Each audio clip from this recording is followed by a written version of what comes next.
Welcome to Business Purpose and Clarity with Petri. I'm your host. We talk about startup life, insights, practical tips, mistakes, failures, and everything between. How do you keep your sanity among all the craziness of building your company? Every entrepreneur in their startup life will face ups and downs. It's just a matter of the frequency. Is it weekly, monthly, daily, hourly? My experience is that it tends to happen quite often. So when you feel like things are going your way, celebrate and enjoy. Most likely, almost within the day or within the next few hours, the things can go upside down again. That's just the way it is when you're building things. So it's not if, it's when. And if you start to take this as a normal business, as usual type of approach to building your business, then you also need to take some kind of measures, mental measures, things which help you to keep you going, but also keep you sane and the people around you sane as well, because it's a roller coaster ride, and that ride is sometimes rather wild, and it's not always so fun. I have a few suggestions, and pick what you like. Some of them may work for you, some others don't feel like your thing. Nevertheless, here are a few things which I have picked along the way and seen some people using. For example, you could have some other side projects, just something else to do. It doesn't need to be big, it doesn't need to be something which is becoming a profitable business or anything. It could be sports. Some are actually running marathons and training rather hard.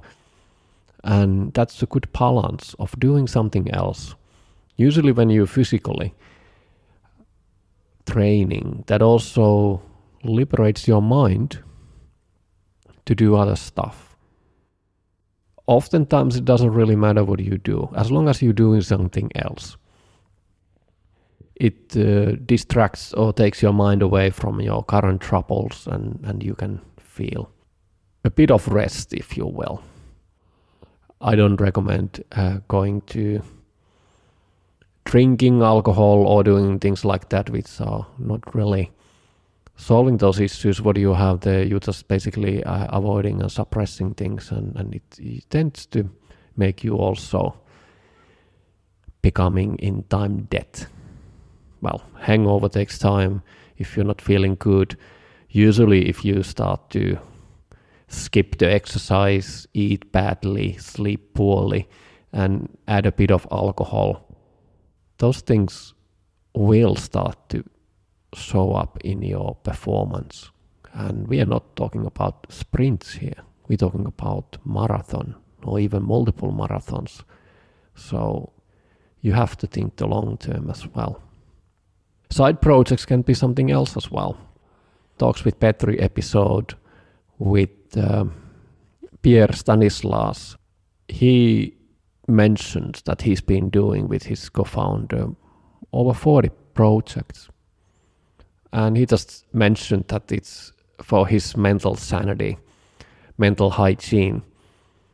And it brings a bit of dynamic variance to the things you're doing.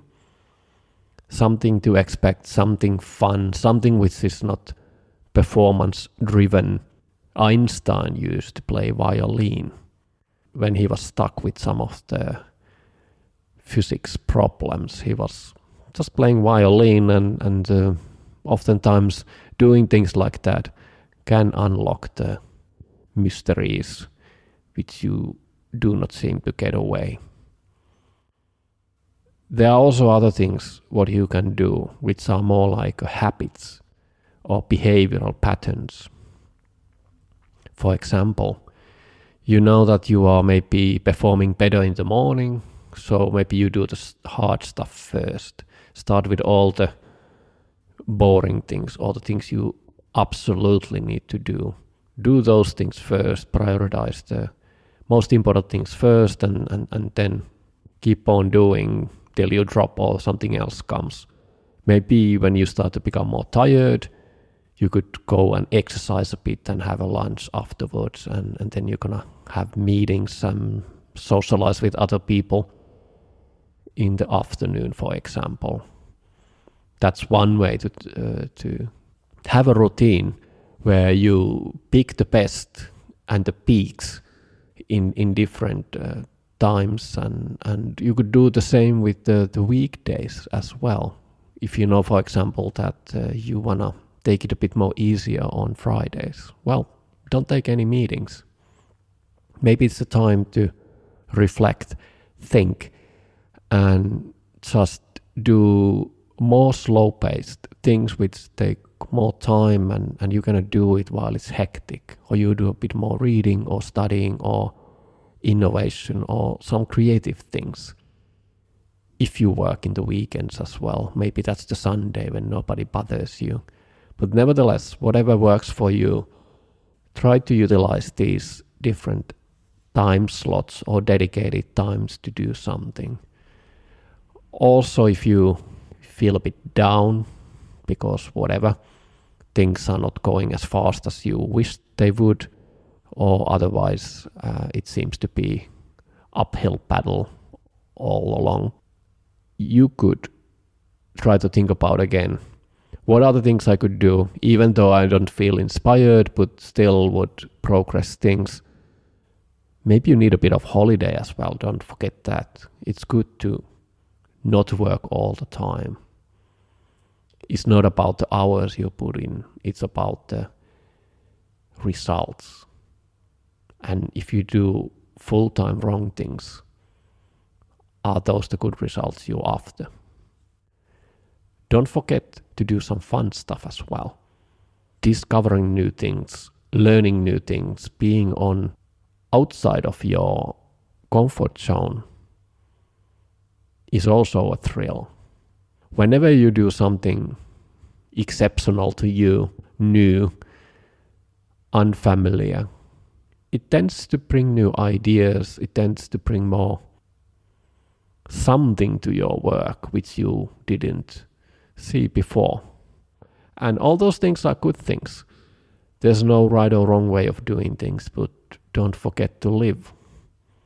Because life is not just about working, it's not about the results.